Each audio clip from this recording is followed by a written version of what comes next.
Mahakama ya hakimu mkazi Kisutu jijini Dar es Salaam imeombwa kutoa amri ya kupewa dhamana ama kufikishwa mahakamani kwa aliyekuwa waziri wa nchi ofisi ya waziri mkuu uwekezaji Geoffrey Mwambe. Maombi hayo ya dhamana yamefunguliwa kupitia hati ya dharura na wakili wa Mwambe Hekima Mwasipu yenye namba 289778 ya mwaka 2025 dhidi ya wajibu maombi watatu: mkuu wa jeshi la polisi nchini IGP, mkurugenzi wa mashtaka DPP na ZDCO wa kanda ya Dar es Salaam. Katika hati hiyo, wakili Mwasipu anadai kuwa Mwambe ameshikiliwa kwa zaidi ya siku 4 katika kituo cha polisi Kigamboni bila kupewa dhamana ya polisi wala kufikishwa mahakamani kama sheria inavyoelekeza. Wakili Mwasipu ameiomba mahakama kusikiliza maombi hayo ya haraka iwezekanavyo, huku akisisitiza kuwa kuchelewesha kutasababisha kuendelea kukiukwa kwa haki za msingi za muombaji.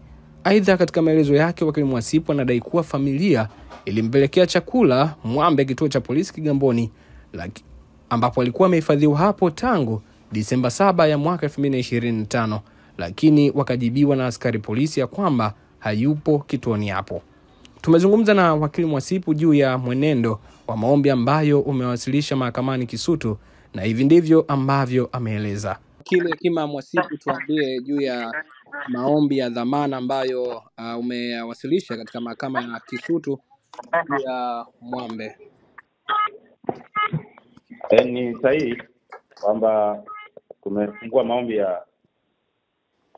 ya kuomba Geoffrey Mwambe aweze kupewa dhamana katika mahakama ya hakimu mkazi Kisutu kwa sababu ameshikiliwa mpaka sasa hivi zaidi ya siku 4 ambazo ni kinyume na sheria. Sasa ni wajibu wa jeshi la polisi wanaomshikilia kumwachia kwa dhamana, na wakiona kwamba kuna sababu za kuendelea kumshikilia zaidi ya masaa 24, sheria inasema wanatakiwa kupeleka maombi mahakamani kuomba ruhusa ya mahakama waendelee kumshikilia zaidi ya masaa 24 yaliyowekwa kisheria. Sasa mpaka sasa hivi ndio hilo halijafanyika. Kwa hiyo tumefungua maombi ili mahakama itoe amri ndio ya kumpatia dhamana.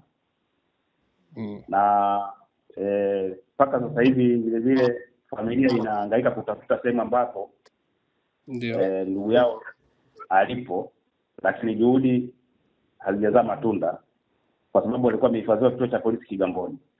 Leo wamempelekea chakula wakaambiwa hayupo hapo Kigamboni. Kwa hiyo tunafanya mawasiliano ndugu pamoja na maafisa wa polisi ili kuweza kuhakikisha kwamba anapatikana na anapewa haki zake za msingi kuwepo ya kutoa chakula. Pengine ukiwa kama wakili na mmoja kati ya watu ambao wapo ama wanaifahamu familia ya Mwambe. Mwambe alikuwa waziri wa uwekezaji. Pengine alikamatwa katika mazingira gani, na kuna lolote ambalo labda linasemekana kwamba sababu ni nini hasa za kukamatwa? Sababu za kukamatwa ni uchochezi. Ndio sababu ambazo yeye aliniambia mimi kama wakili wake. Sababu za uchochezi, na alihojiwa kuhusu uchochezi, lakini hakupewa dhamana, na ndio maana tunapambana hizo kupewa dhamana.